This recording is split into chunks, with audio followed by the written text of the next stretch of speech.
il y en a des dispositifs en matière d'insertion. Il y en a eu avant nous, et quelque chose me dit qu'il y en aura malheureusement après nous. Que des bonnes idées, il y en a eu, et que parfois malheureusement elles ne s'installent pas dans le temps. Ce qui est intéressant dans nos affaires de RSMA, en tout cas de service militaire adapté, de SMA, c'est évidemment de voir que la bonne idée a perduré, qu'elle s'est installée dans le temps de manière irréversible. Et au fond, c'est la première chose quand même qui est intéressante, c'est de se dire que ce service militaire a trouvé sa place. A trouvé sa place pour au moins 3 raisons.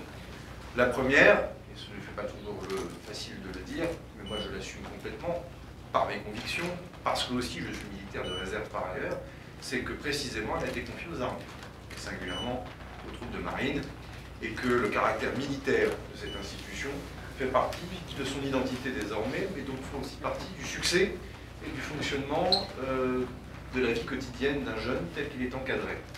Sans nostalgie sur un autre service militaire, sans faire parler ce service militaire pour autre chose demain éventuellement, parce que là aussi on voit effectivement quelques propositions plus ou moins bien formulées émerger ici ou là, il est clair que la militarité et les valeurs qui vont avec celles et ceux qui portent l'uniforme participent à cette réussite.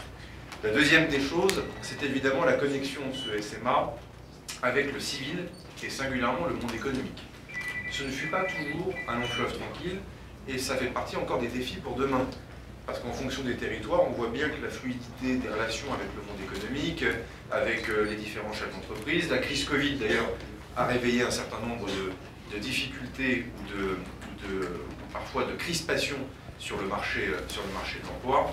Il est clair que là, il faudra continuer ce travail de persuasion, je le dis sans me cacher, y compris avec un monde économique qui a largement été aidé par le quoi qu'il en coûte de l'État pendant maintenant pratiquement plus d'un an et demi. Et donc cette citoyenneté-là, elle ne passe pas que par celles et ceux qui portent l'uniforme, elle passe par celles et ceux aussi qui ont reçu la solidarité nationale dans le cadre de leurs activités économiques et qui doivent, au moment où on parle de relance, aussi regarder les perspectives en matière d'emploi avec ces jeunes qui sortent de ces régiments. Le troisième ingrédient qui fait au fond que ce SMA s'est installé dans le temps, c'est son caractère consensuel. J'ajouterai, virgule, désormais. Ce ne fut pas le cas. Je vous renvoie d'ailleurs aux discussions parlementaires il y a 60 ans, où lorsque le prédécesseur du moment, il y en a eu depuis, il y en aura aussi après, est allé devant la représentation nationale pour aller porter la loi qui créa ce service militaire adapté. Que disait-on à l'époque? Je vous laisse l'imaginer. Que disait-on des troupes de marine? Je vous laisse là aussi l'imaginer.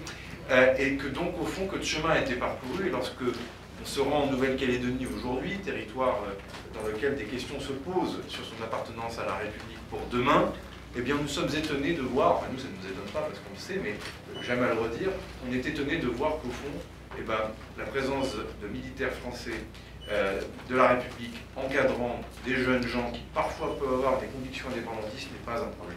Et que donc cette dimension consensuelle, cette dimension républicaine, elle a complètement atterri et ça prouve aussi la réussite d'un modèle républicain profondément